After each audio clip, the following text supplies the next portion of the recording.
ஒரு வழியா கடைக்கு வந்தாச்சு. தீபாவளி ஷாப்பிங்க போட்டுற வேண்டியதா. வா சாரி செக்ஷனுக்குள்ள போவோம். சாரீஸ் எல்லாமே புதுசு புதுசா சூப்பரா இருக்கு.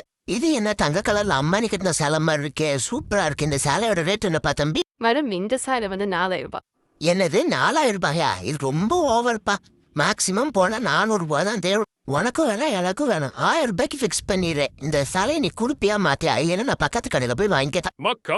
எல்லாரும் நம்மளே அசிங்கமா பாக்குறாங்க. நீ கம்முன்னு உனக்கு இதை பத்தி ஒன்னும் தெரியாது. அமைதியா இரு. மேடம் போகாதீங்க, வாங்க. அது ரேட்டுக்கு ஃபிக்ஸ் பண்ணி வாங்கிக்கலாம், வாங்க.